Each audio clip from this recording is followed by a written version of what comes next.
वनचारे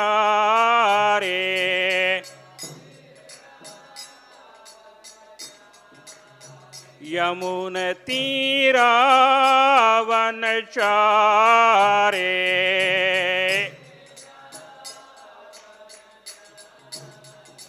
जय राधा माधवा कुंज बिहारी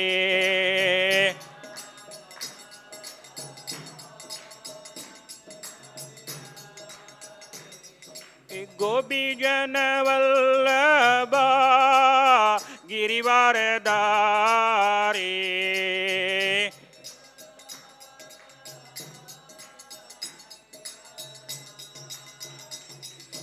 यशोदानंदन ब्रज जन रंजन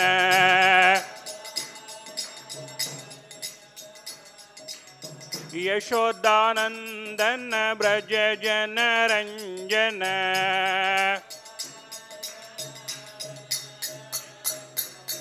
यमुनतीरा वनचारे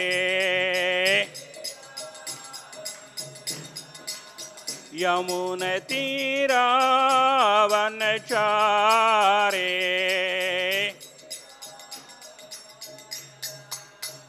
जय राधा माधवा कुंज बिहारी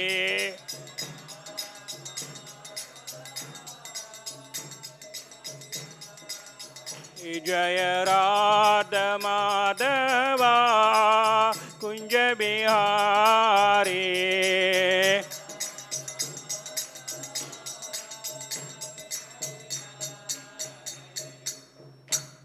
जय ओम विष्णुपाद परमहंस प्रेरजगाचार्य स्तोत्र सर श्रीमद अभय चंद्रवंद भक्ति वेदांत स्वामी श्री प्रभुपाद की जय ISKCON BBT founder Shri Prabhupada की जय ग्रंथराज श्रीमद भागवतम की जय गौरव प्रमणदे all glories to the assembled devotees all glories to the assembled devotees all glories to the assembled devotees all glories to Sri Sri Guru and Gauranga all glories to Srila Prabhupada ki jai Om Namo Bhagavate Vasudevaya Om Namo Bhagavate Vasudevaya Narayanam Namaskrityam Naram Chaiva Narottamam Devim Saraswatim Vyasam Tado Jayamudiraye Nashtaprayesu Abhadresu Nityam Bhagavata Sevaya Bhagavatir Uttama Slohe Bhaktir Bhavadir Naishtihi. Welcome to everybody to today's Srimad Bhagavatam class. Today we will be discussing the sloka number 7 from the 7th chapter of the second canto of Srimad Bhagavatam. Srimad Bhagavatam, canto number 2, chapter number 7 and sloka number 7. Kāmaṁ dahanti kṛtino nanu roṣa-dṛṣṭyā roṣaṁ dahantam udadena dahanti asahyam antaram alaṁ praviśan bibheti kāmaḥ kathaṁ punar manaḥ śrayeta kāmaṁ dahanti kṛtino nanu roṣa-dṛṣṭyā roṣaṁ dahantam udadena dahanti asahyam antaram alaṁ praviśan bibheti kāmaḥ kathaṁ punar manaḥ śrayeta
Madajis.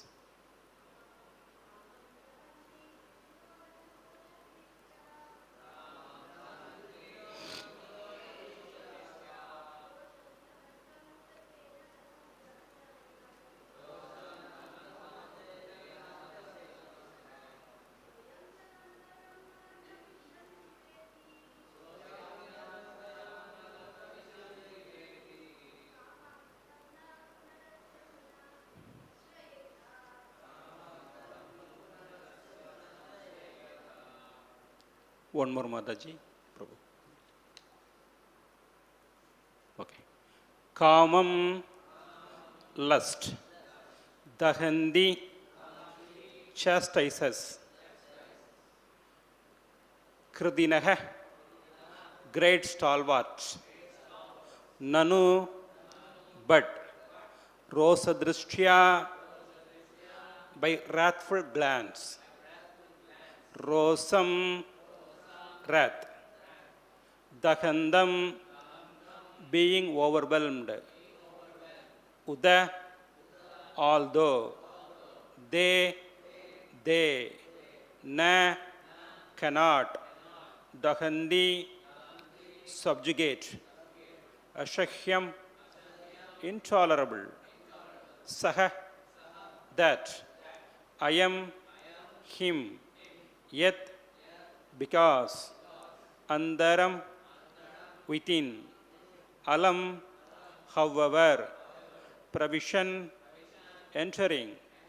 Bibheti, is afraid of. Kāmaḥ, lust. Kathaṁ, how. Nu, as a matter of fact. Punar, again. Asya, his. Manaḥ, mind. Śrayeta, take shelter of. Translation purported by His Divine Grace A.C. Bhaktivedanta Swami Srila Prabhupada, founder Acharya of ISKCON. Srila Prabhupada ki jai. Great stalwarts like Shiva can, by their wrathful glances, overcome lust and vanquish him. Yet, they cannot be free from the overwhelming effects of their own wrath. Such wrath can never enter into the heart of Him, the Supreme Lord, who is above all this. So, how can lust take shelter in his mind? Purport. When Lord Shiva was engaged in severe meditation, Cupid, the demigod of lust, threw his arrow of sex desire. Lord Shiva, thus being angry at him, glanced at Cupid in great wrath, and at once the body of Cupid was annihilated. Although Lord Shiva was so much powerful, he was unable to get free from the effects of such wrath. But in the behavior of the Supreme Lord Vishnu, there is no incident of such wrath at any time. On the contrary, Bhrihumuni tested the tolerance of the Lord by purposefully kicking his chest. But instead of being angry at Bhrihumuni, the Lord begged his burden, saying that Bhrihumuni's leg might have been badly hurt because his chest is too hard. The Lord has the sign of the foot of Bhrihupada as the mark of tolerance. The Lord, therefore, is never affected by any kind of wrath, as how can there be any place for lust, which is less stronger than wrath? When lust or desire is not fulfilled, there is an appearance of the wrath. But in the absence of wrath, how can there be any place of lust? The Lord is known as kāmaṁ, or one who can fulfill his desires by himself. He does not require anybody's help to satisfy his desires. The Lord is unlimited, and therefore his desires are also unlimited. All the living entities, but the Lord, are limited in every respect. How then can the limited satisfy the desires of the unlimited? The conclusion is that the absolute personality of Godhead has neither lust nor anger, and if there is if there is sometimes a show of lust and anger by the absolute, it should be considered as an absolute benediction.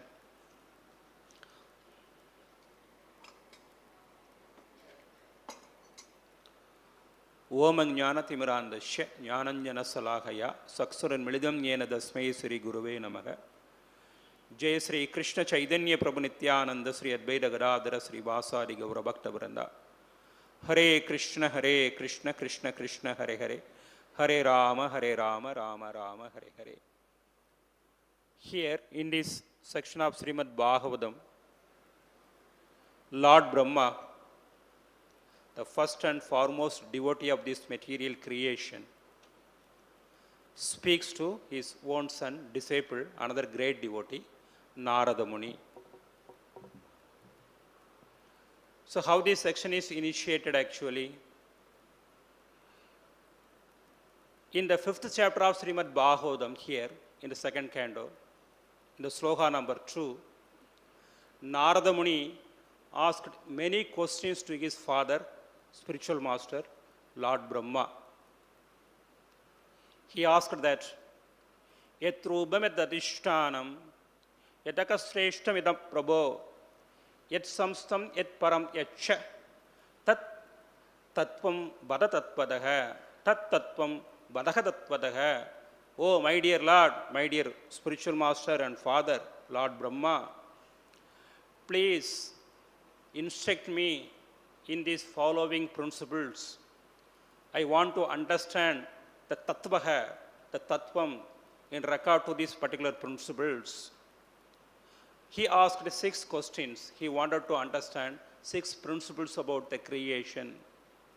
Yat rūpam, what are the symptoms of this manifested material creation? Yat adhishṭhānam, who is the ultimate shelter for this material creation? Yat akashreshtam, from whom this material creation got created? Who is the source of this creation? Idam prabho, oh my dear Lord. Yat samastam, that's the most important question here. During the time of pralaya, destruction, in whom this creation takes shelter of, in whom it is conserved. Yatsha, then what are the ingredients of this creation? What are the different material ingredients of these particular creations also? So in this way, Narada Muni asked 6 questions to his father, Lord Brahma, and one of the question is answered here in this 7th chapter of Srimad Bhagavatam of the 2nd canto. The question is, Yat samstam, in whom the creation takes shelter of during the time of annihilation or pralaya. It's not an easy thing to give shelter for the material ingredients and material energy also. We see the workings of the material energy here within this material world. We Jivas all have the first-hand experience here actually. Correct?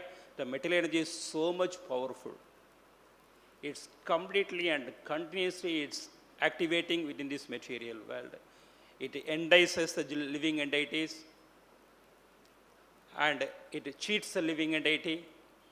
It produces different kinds of manifestation. It creates fear in the heart of the living entity. It's so powerful. So naturally, who gives, during the time of pralaya, all these material activities of the material energy comes to a standstill.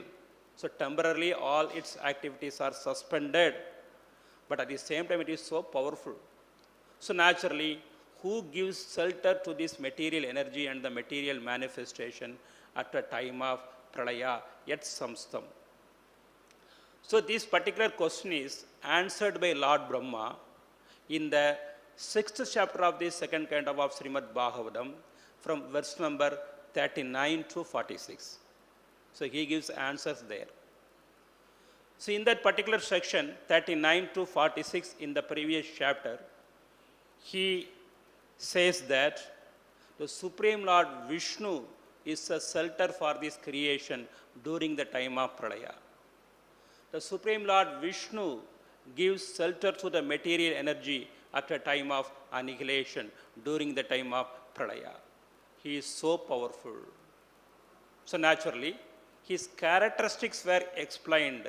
His wonderful characteristics were explained in that particular section of Srimad Bhagavatam in a very nice way. So in that particular section of Srimad Bhagavatam, Lord Brahma explained about the three Purusha incarnations of the Supreme Lord. The three Purusha incarnations of the Supreme Lord are Karnakadakasai Vishnu, Garbhadakasai Vishnu, and Srodakasai Vishnu, as per the statements of Satvata Tantra. Correct? Vishnostu trini rubani purushakyani adobadahu. Vishnu has expanded himself into three forms. Oh, please understand that. Ekhandam Mahatahe Sreshter. The first one is known as Karnakadakasai Vishnu, who is the source of Mahat Tattva, the first ingredient which is the background for the creation of this material universe. Second one is Garbhadakasai Vishnu, Yeganda Makataka Sreshter, Dvadiyam Antasamstidam. The second one is the one who has expanded himself and lying on the casual version within each and every universe, Garbho version, who is known as Garbhadakasai Vishnu.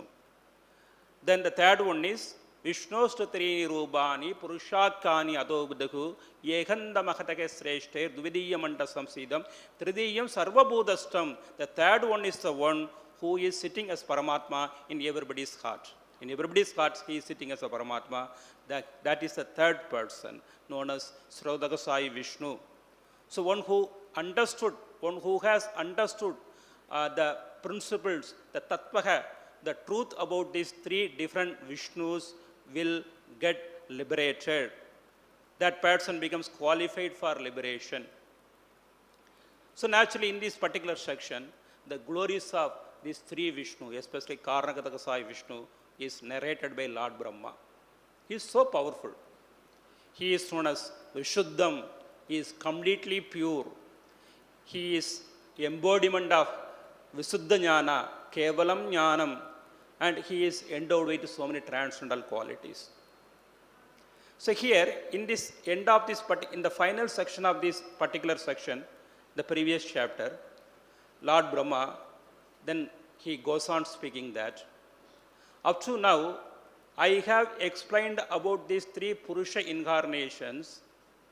What is Purusha expansion of the Lord? That is also Leela of the Lord, the pastimes of the Lord.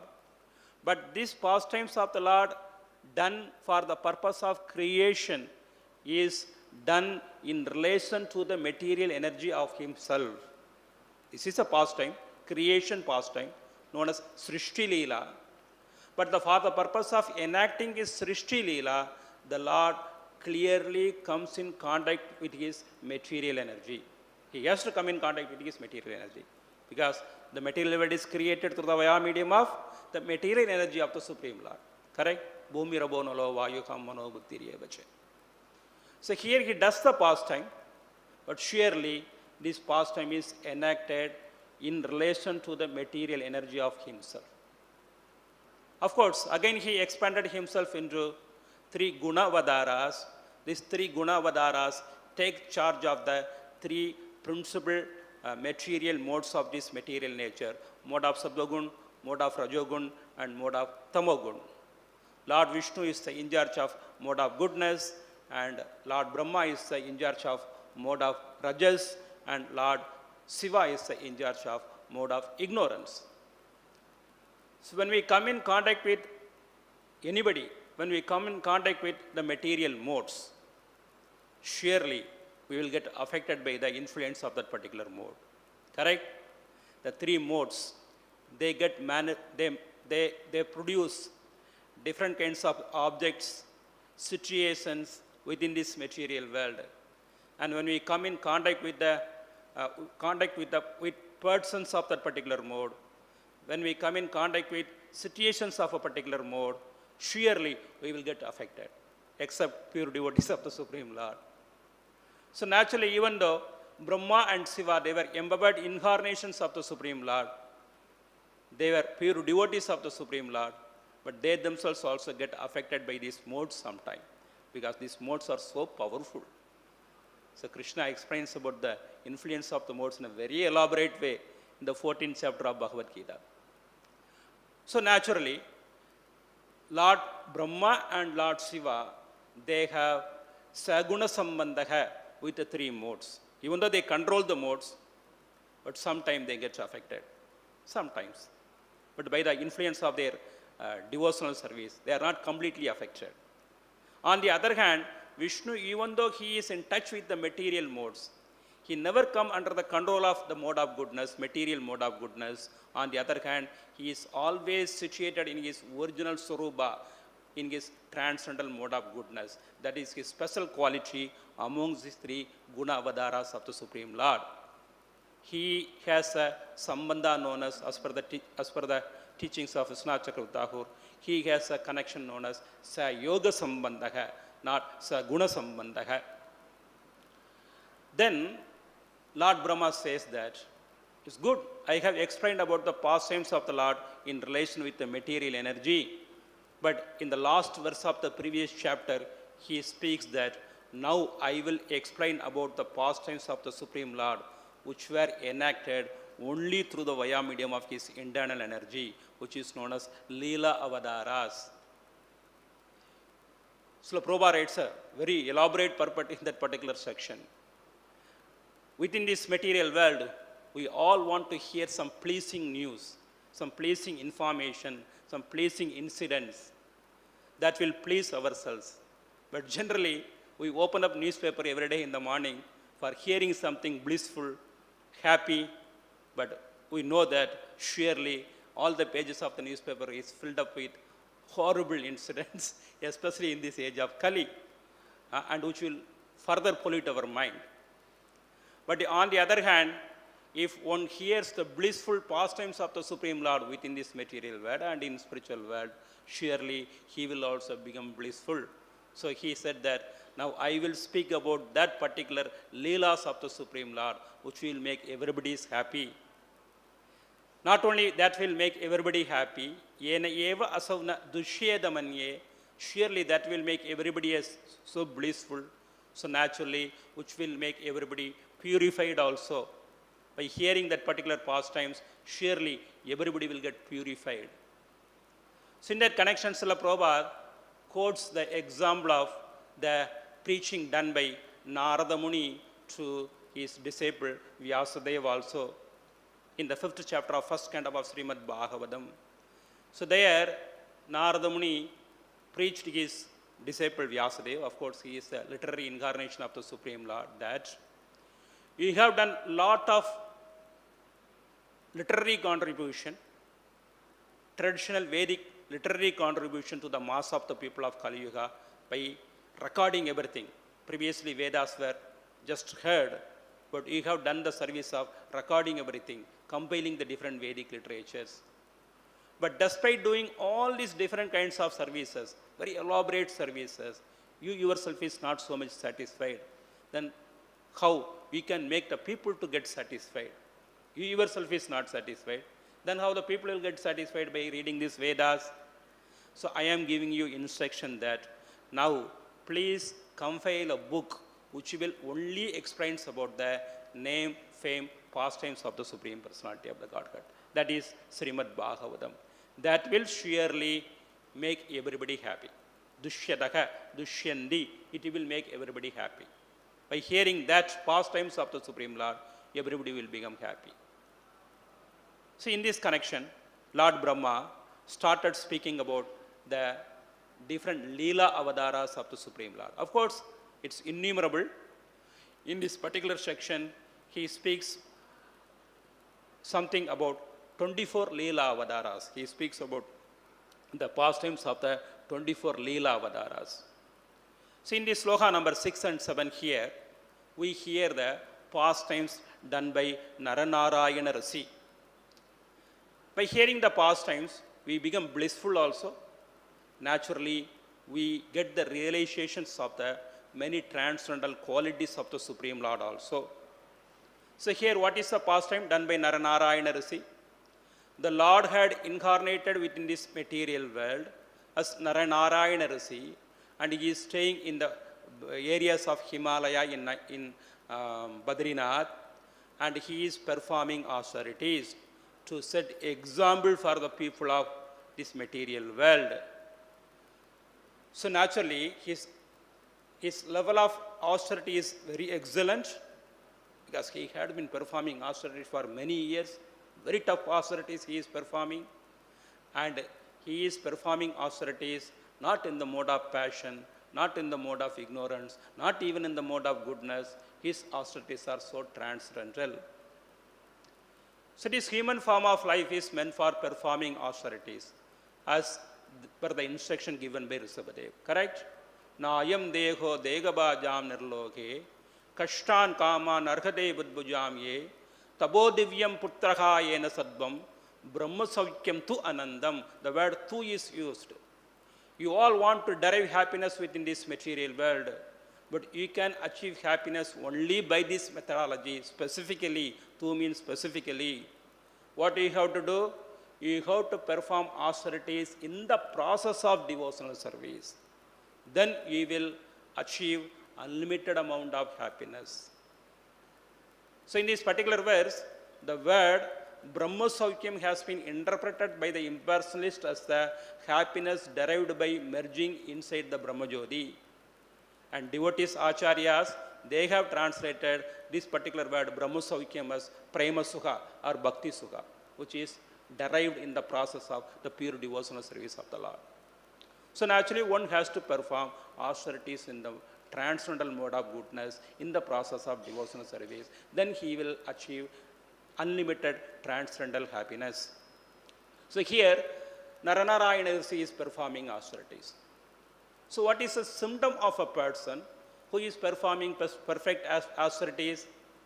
A person who is performing perfect austerities in the mode of transcendental goodness experiences unlimited amount of spiritual happiness within himself. So naturally, what is a symptom? When opportunities are given to him, chances are given to him for enjoying even the smith level of, highest level of materialistic happiness, he is not getting affected by that at all. So here, that example we see from the austerities of Naranarayana Rishi. So Naranarayana Rishi had been performing so much of austerities. Many devotees had been performing many kinds of austerities in the process of devotion service. It is the nature of Indradev to become suspicious always. He suspects the motive of that austerities. Austerity is one thing. The mode in which we have to do austerity is a different aspect. Then the motive of austerity is different. Correct? Even Brahma did, many devotees of Brahma like Hiranyakasipu, they also went through so much of austerities. Many devotees of Lord Śiva like Ravana also did so much of austerities. If you go to Badrinath and Kedarnath, on the way still you can see the place where Ravana performed austerities. He did big austerities on a high peak of mountain, very severe austerities. You can see Pancha Kedarnath. There are 5 Shiva temples are there in that particular zone. But what's the purpose of his austerities? Austerities was done. The purpose is again demonic. He wanted to enjoy this material world. But the devotees, we perform austerities, but we don't have any motive at all. Our only motive is to please the Supreme Lord. But since Indra is a Sakama devotee, he always suspects.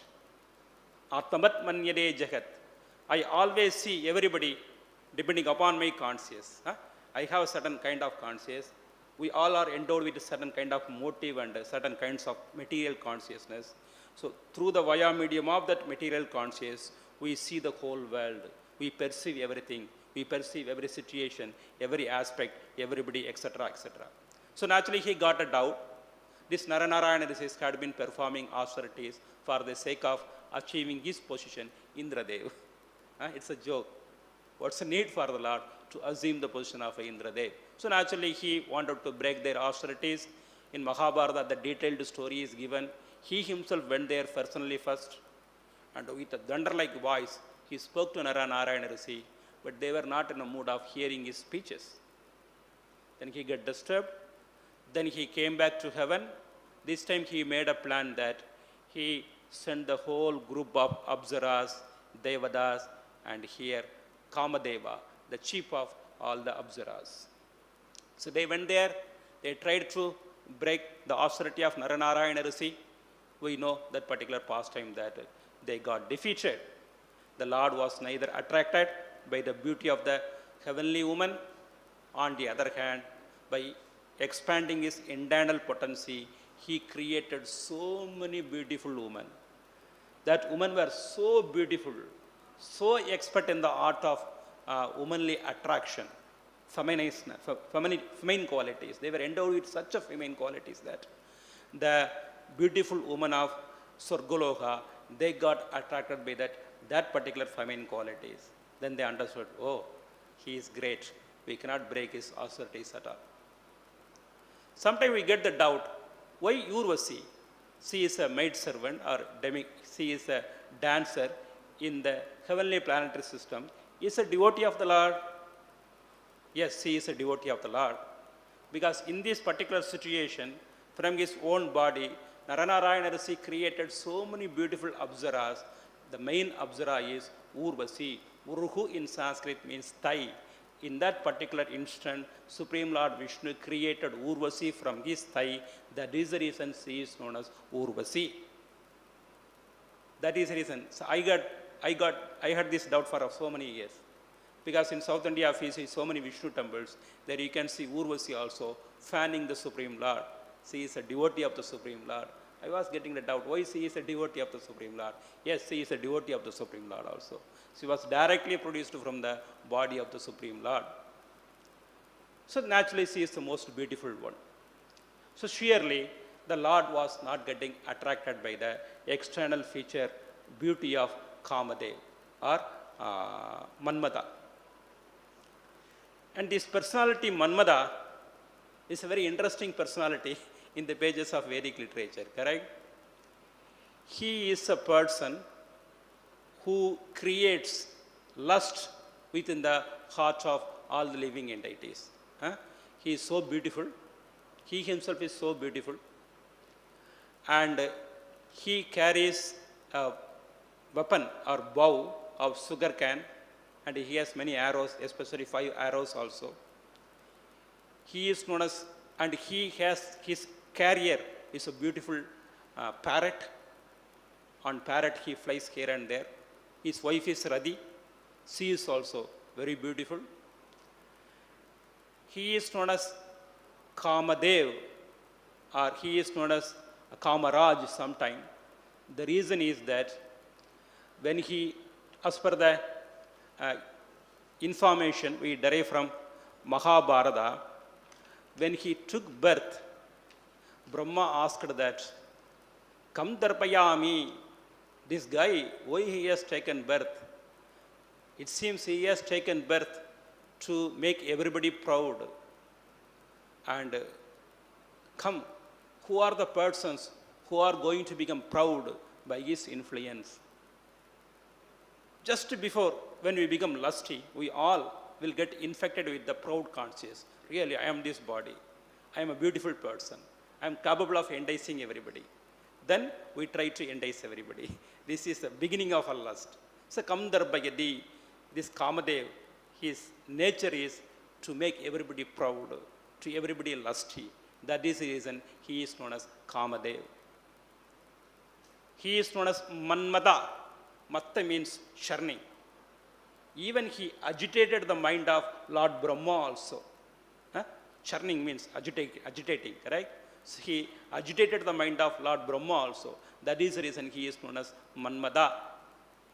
So this particular person, he tried to break the, here in this previous sloka, the glories of Naranarayana Rishi were narrated by the narration of that particular pastime. Here in the sloka number 7, because Lord Śiva also enacted some kind of similar pastime there. So here the comparative difference between the tolerance of Lord Śiva and the Supreme Lord Vishnu is differentiated here.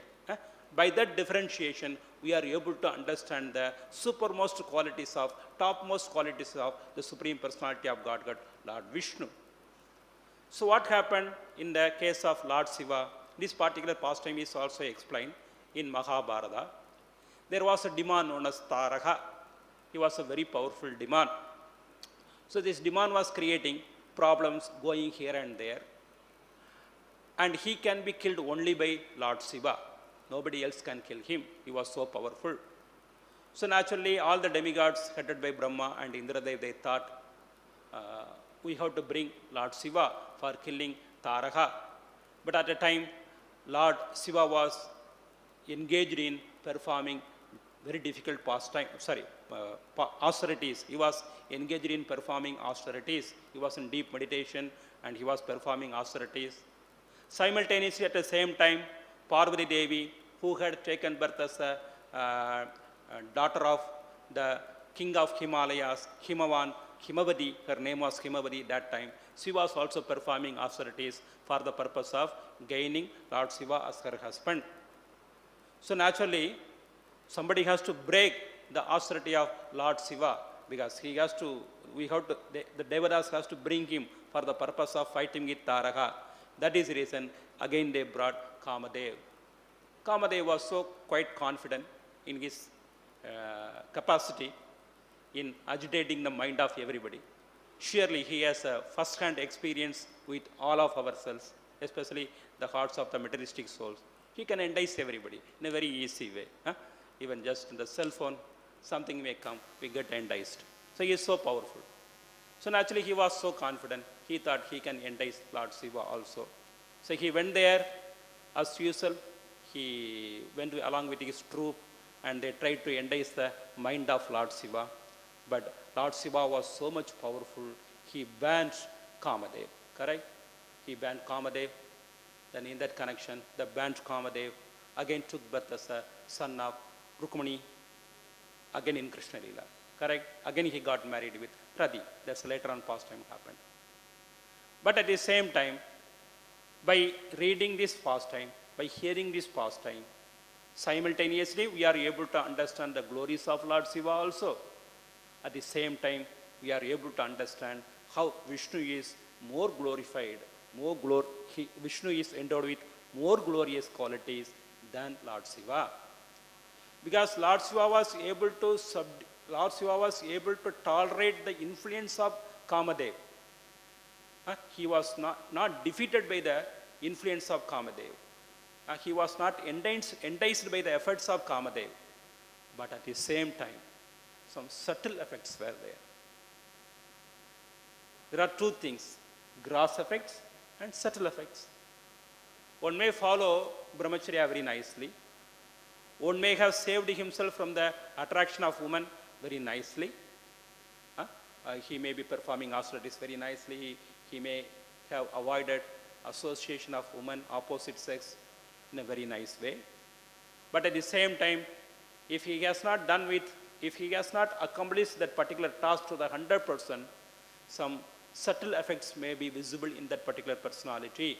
Sometimes he may get angry because he may have controlled the lust in a little forceful way, or some remnants of the lust may remain in that particular person's heart, or sometimes we may exhibit the symptoms of lust in our eyes, in the way we speak, in the way we deal. Sometimes the subtle sexual desire is exhibited in our attraction for name, fame, position, etc., etc. So these all are the symptoms of a subtle sex. Especially the main symptom of subtle sexual desire is that angry, krodha, wrath. So he controlled his attraction, but really he becomes so much angry on Kāmadev, he banned him. But in the case of Lord Sri Krishna, the Supreme Lord Vishnu, here another pastime is given. This pastime is surely from the 10th canto of Srimad Bhagavatam.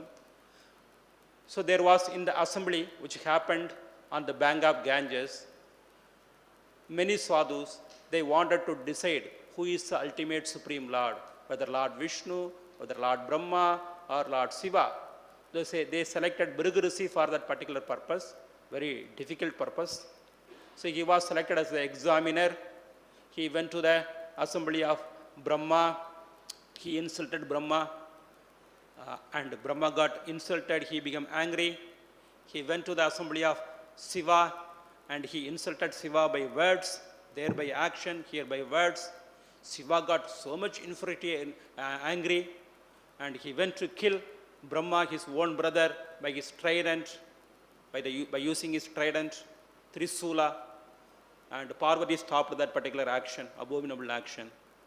Without saying any words, Bhrigu left the assembly of Lord Brahma and Lord Shiva also, because his purpose was just to test and give a report to the assembly of the sages. Then finally he went to Vaikunta. He insulted Lord Vishnu by kicking on his chest, but Vishnu didn't get irritated. He never became angry also. It means Lord Vishnu is situated in the transcendental mode of goodness. Not only he has avoided attraction to the three modes of material nature, not only the Supreme Lord does not have any attraction to the three modes of material nature, he is free from the subtle effects of that particular attraction also. On the other hand, he asked forgiveness from Bhrigu. So that Bhrigupada is visible in the chest of the Supreme Lord as Srivatsava, the symbol of Srivatsava. So what are the things we learn from this? We learned that the Lord is aptakama, not aptakrit. Two Sanskrit words are there. Aptakrit means one who is dependent on somebody else for his happiness. One who is dependent on some other situation for his own happiness. We all belong to this particular category. We need the help of our wife, we need the help of our children, we need the help of our friends, we need the help of our society to become happy. Just we can sit, chant Hare Krishna and become happy. We are not in that position. We take cell phone, we want to speak with somebody to become happy, we want to interact with somebody to become happy. That is our condition. We have to interact with somebody and we demand somebody do this, then we become happy. That is aptakrit. But the Supreme Lord and his devotees are known as aptakamaha. Especially the Supreme Lord is aptakama and his devotees are known as atmarama. Aptakamaha, for the Lord, there is no need to depend on somebody for becoming happy. That's first point. Another thing is, all his desires are automatically executed by the influence of his by his Swarupa Sakti, by his internal energy. As soon as he wants something, everything is arranged by his Swarupa Sakti. Correct? When he wanted to incarnate as Lord Sri Krishna, his internal potency made all the arrangements. You take birth like this here, you take birth like this here, the Lord is going to come. When he wanted to come here as Lord Rama, the internal energy made all the arrangements. Oh Mangi, oh the Devadas, you go there and take birth as Mangis. Sita will take birth here, and Hanuman will take birth here, Lakshmana will take birth here. All the arrangements were perfectly made automatically. So that is aptakamaha. All his desires are automatically fulfilled. In our case, we are frustrated. We need the help of somebody else to become happy. Another thing is, we have to endeavor, we have to make effort for becoming happiness, but becoming happy within this material world. We have to make big endeavor. Just for making one dosa and idli, we have to make so much endeavor. We have to bring some food grain, we have to grind it, proper grain should be grinded, it should be grinded in a certain way, it should be kept in the fridge in a certain condition, then make this dosa and idli, then eat.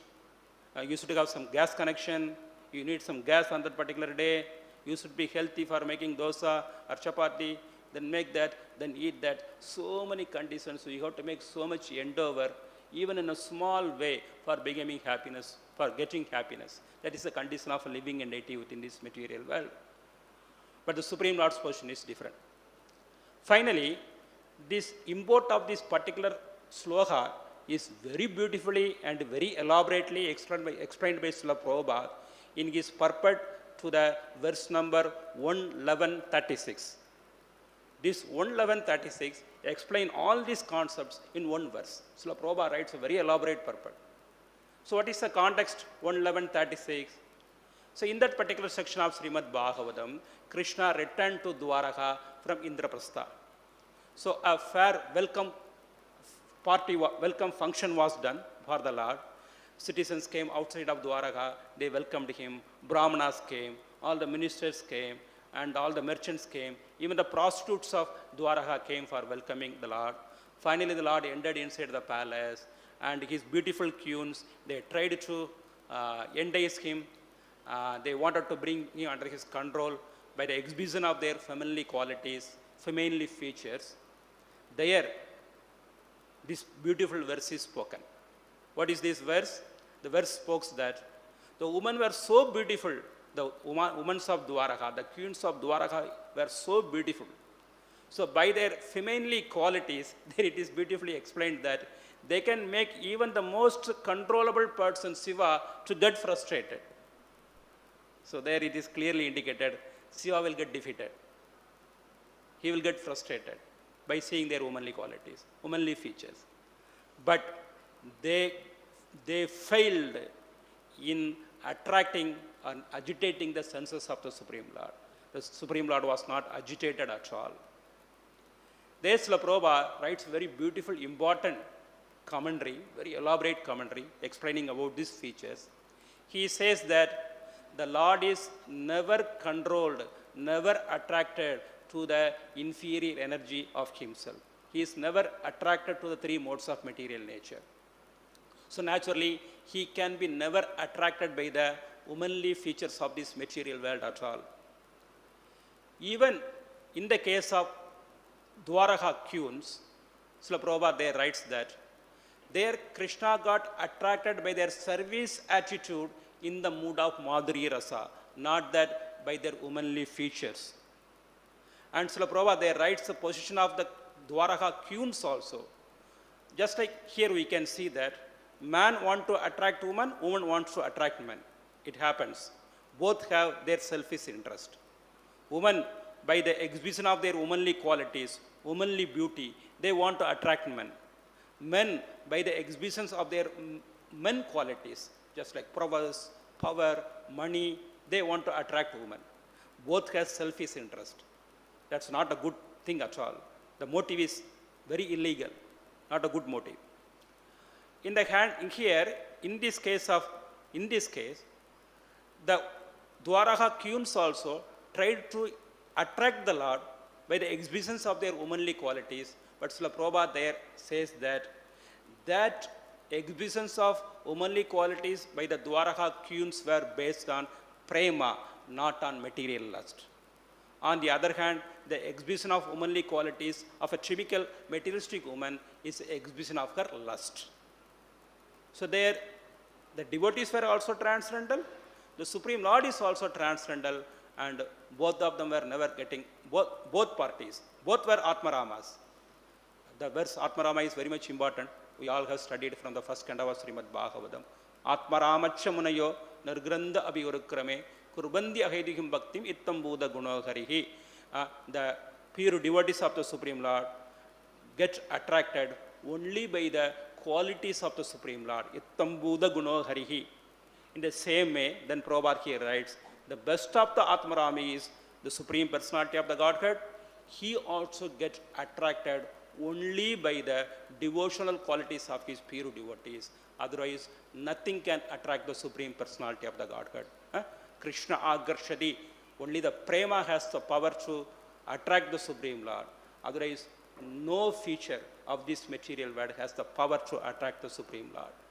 So this particular quality and these particular principles we understand from this particular pastime. So this is a thing, this is explained here in these pages of Srimad Bhagavatam. Thank you very much. Hare Krishna. Hare Krishna, Hare Krishna, Krishna Krishna, Hare Hare. Hare Rama, Hare Rama, Rama Rama, Hare Hare. Srila Prabhupada ki jai. Thanks. Mataji has question and Mataji has, two Matajis have question.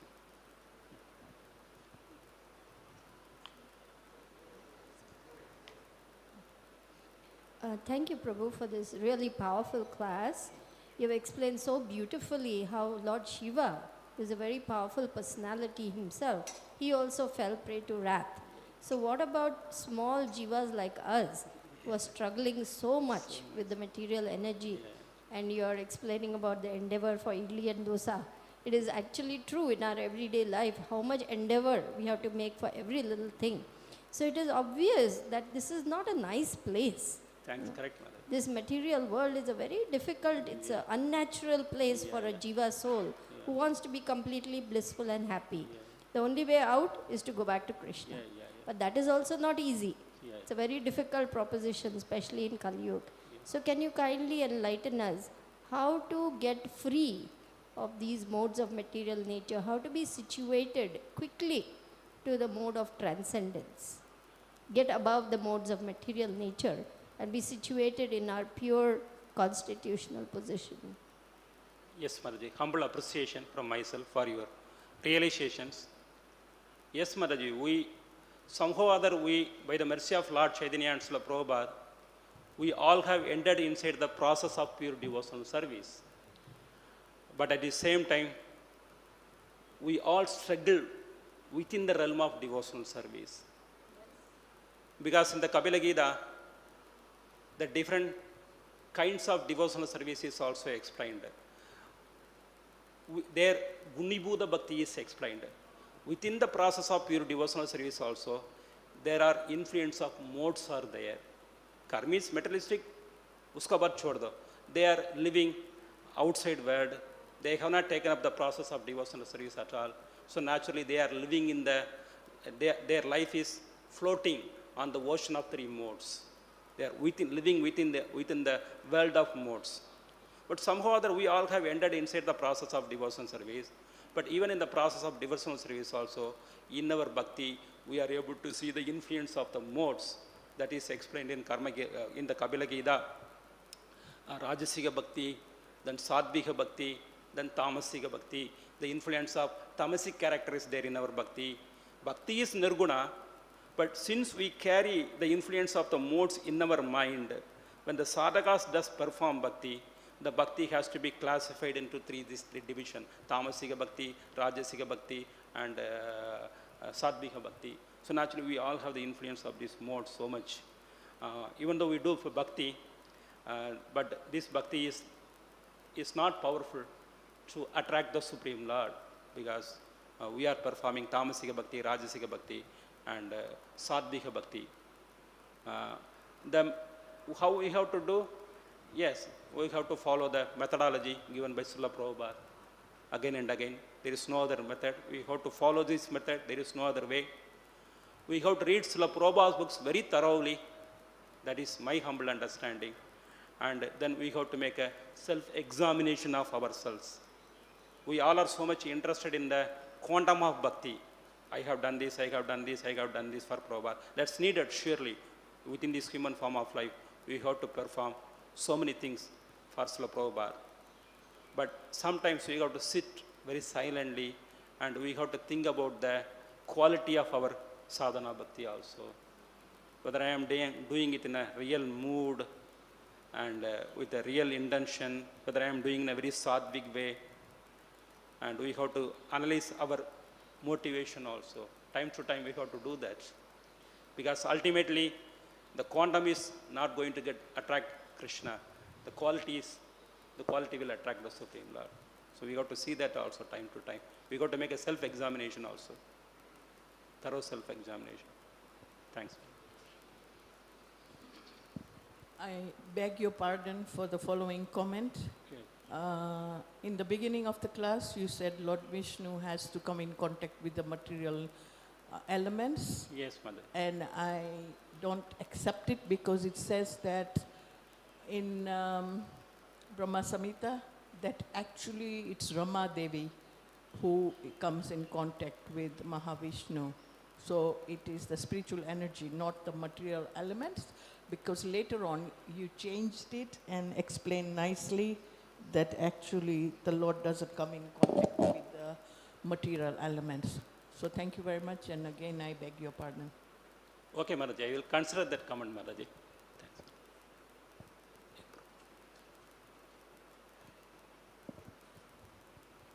Hare Krishna, Prabhu. Yes. You explained the test that Bhrugumuni was given to do. And when he kicked the chest of Lord Vishnu, he pacified him and also sought for forgiveness. I was just thinking about the pastime of Romaharshan Sutta as well, wherein in that assembly, he did not offer respects. Balram. So here, one is words, the other is actions. Generally, we get more hurt by the actions. So how do we when we see these both pastimes, in the case of actions, the Lord is being more forgiving. Whereas in the case of words, he is being more punishing. So how do we understand this? That's the reason that last line of this particular purport gives the answer for this question. Sometimes there is an exhibition of anger, not real anger by the Supreme Lord. So in the case of Balaram, he exhibited anger. It's not that really he is angry. So that's Srila Prabhupada narrates this particular thing. I think Narada Muni or something. Sometimes snakes come and we should not beat them, but at the same time we should keep a snake in our hand. We should make a show of beating. So in the same way, Balaram's angry is meant for the goodwill of Roma Krishna. He has to become angry to correct him. That is for his good. That is for his good welfare. Correct. So there Prabhupada finally writes that even though sometimes the Lord seems externally angry, externally he chastises also, but surely is not an exhibition of his internal dissatisfaction. On the other hand, it is done in a different platform. Just like Lord Rama becomes so much angry if you read Ramayana in the section where he will perform austerities for crossing Indian Ocean, Darbhashayana, near Rameswaram, but the ocean will not give any answer at all. Then he will become terribly angry. Sometimes that's there. And Prabhu, can you explain why he was seeking forgiveness even though there was not mistake on his part? That's a quality of a transcendental mode of goodness. Devotees sometimes, they may not have any problem also, they may not have any mistake also. But the first and foremost quality of a Vaishnava is that he always thinks he is mistaken. But in many cases, they are not mistaken. Devotees does not have mistake at all, pure devotees. But it's a natural quality. That's the reason one has to be very much careful when we associate with pure devotees. Because it's their nature, they will say, I am fallen, I have mistake. But our conditioned mentality may tend to think that, really they have that mistake. Thank you.